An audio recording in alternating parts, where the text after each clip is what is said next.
Imagine the leader you look up to. Now pause the video and write down the name of the leader and their qualities that you see mostly in themselves and reflect that on how their leadership managed to bring success to their current work.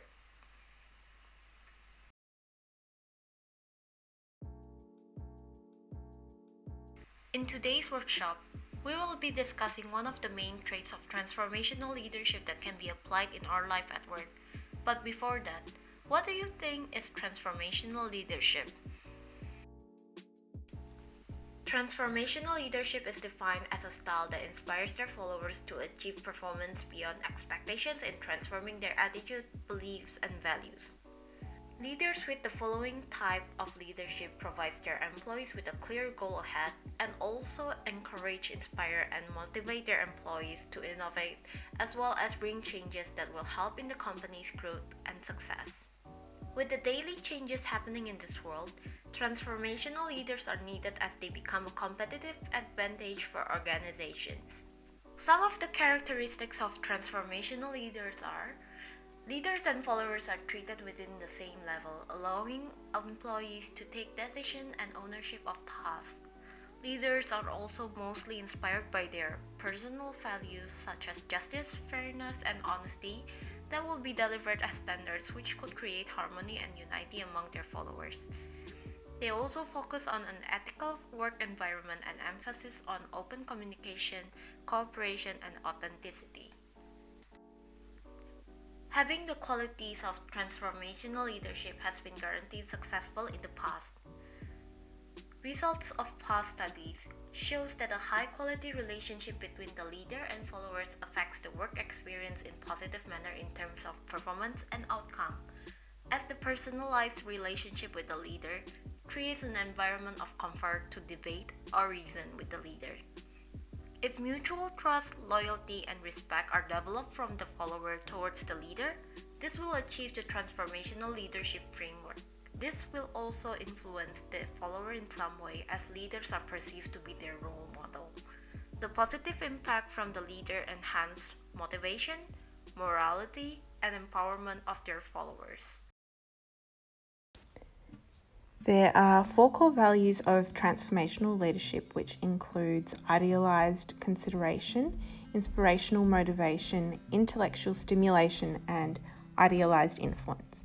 So to run through them quickly, individualized consideration is shown when the leader attends to each subordinate's needs individually, whilst caring about their well-being and providing them with support and helping them develop to their fullest potential.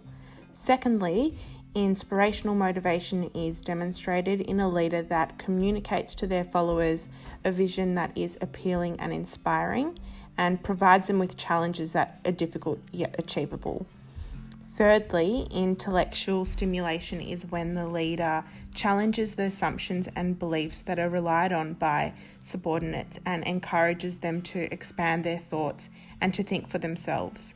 And lastly, idealized influence is when the leader is driven by the values of their subordinates with a main focus on what is best for them, the organisation and society, and acting with integrity rather than fulfilling their own self-interests. So we are going to focus on idealized influence and dig a little deeper about what it is about and how it can be developed. So in more detail, idealized influence involves engaging actions that earn respect and encourages pride, where the leader communicates a sense of purpose and encourages a focus on collective interests. Transformational leadership enables followers to view their work as more meaningful. Idealized influence comes into play here by connecting the vision to important shared values, enabling the leader and subordinates to come together. 3 ways a leader could develop and adopt more of an idealized influence could include talking enthusiastically about what needs to be accomplished, instilling pride in their audience for being associated with them, and acting in a way that builds respect that their subordinates have for them as a leader. Now we will watch a short clip from the film Invictus. This film stars Morgan Freeman as President Nelson Mandela. Following the aftermath of apartheid in South Africa, Mandela decides to unite his people by supporting a rugby team in their bid to win the 1995 Rugby World Cup. When there was strong opposition from the Sports Council to remove the Springboks identity, Mandela stands strong and convinces them of his vision to retain the emblem and name, as it was no time for trivial revenge. He claims in this instance the people are wrong, and as their elected leader, it is my job to show them that. When watching this video, really take note of the key behaviours that you think embody idealised influence, and think about how you can implement them as a leader. I am aware of your earlier vote. I am aware that it was unanimous. Nonetheless, I believe we should restore the Springboks. Restore their name, their emblem, and their colors immediately. Our enemy is no longer the Afrikaner. They are our fellow South Africans, our partners in democracy. And they treasure Springbok rugby. If we take that away, we lose them. I know. All of the things they denied us. But this is no time to celebrate petty revenge. This is the time to build our nation.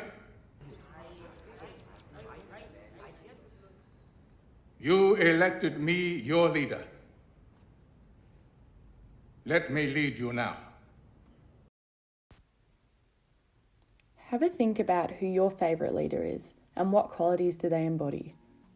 Many of the world's most effective leaders adopt a transformational leadership approach, and it's likely that many of the leaders you are inspired by adopt some or all of its key elements. We can see how Freeman's character aimed to build the nation together instead of encouraging divisiveness. While this initially disappointed his followers, he worked for the greater good of the nation. In the words of Bass and Avolio, 1999, this is an example of idealised influence. Mandela was able to move his followers beyond immediate self-interests. The path he chose was based on moral considerations and determined his integrity as a leader.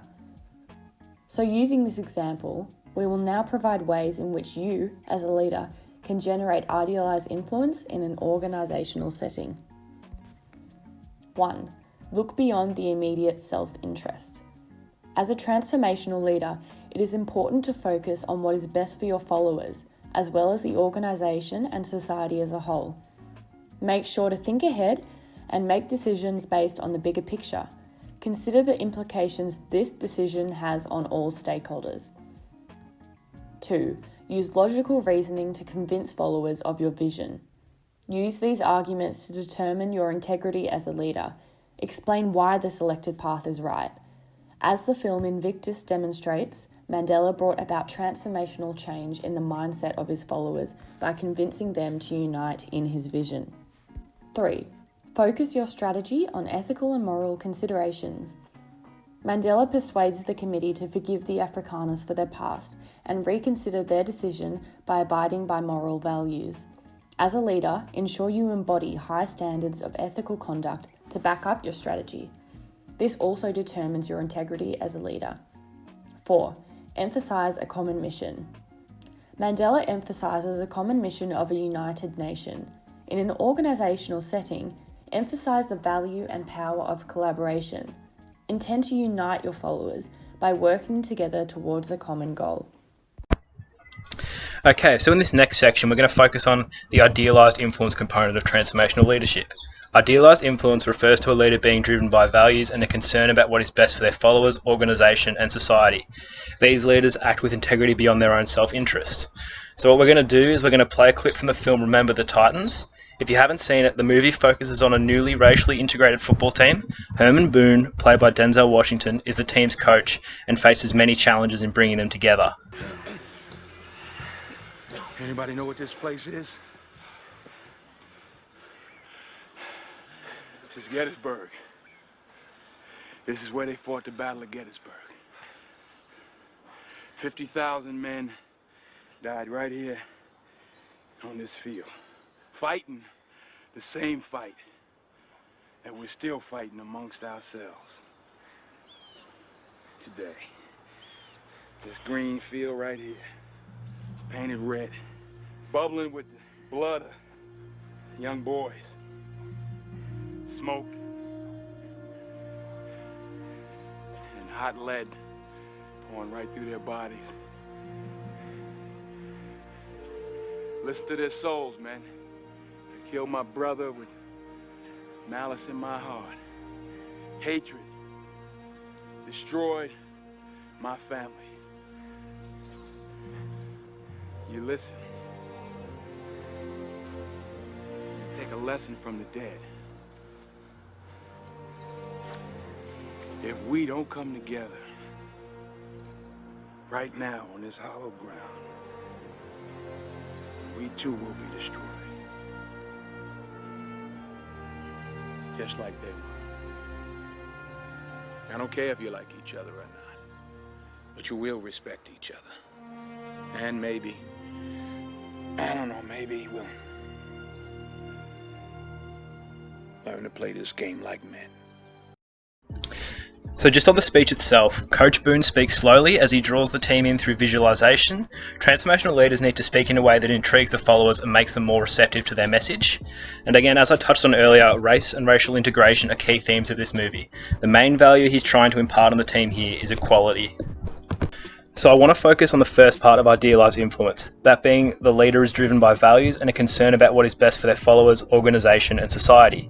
So how here is Coach Boone imparting, inspiring and encouraging equality in each of these categories? In terms of followers, he encourages them to put their personal differences aside and focus on what is best for the team. He believes team success will bring them closer together regardless of their race.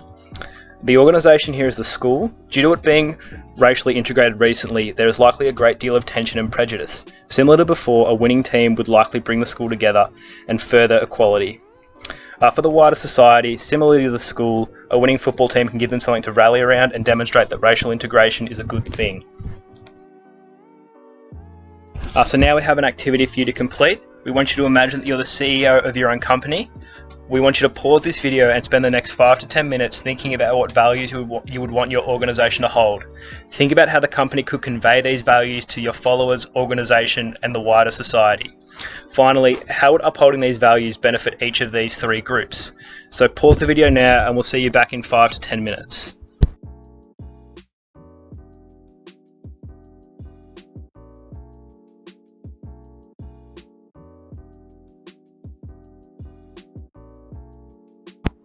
Welcome back. We hope you had fun with that little activity, and that's all from us today. Thank you for watching, and we hope you learned something and can apply it to your leadership going forward.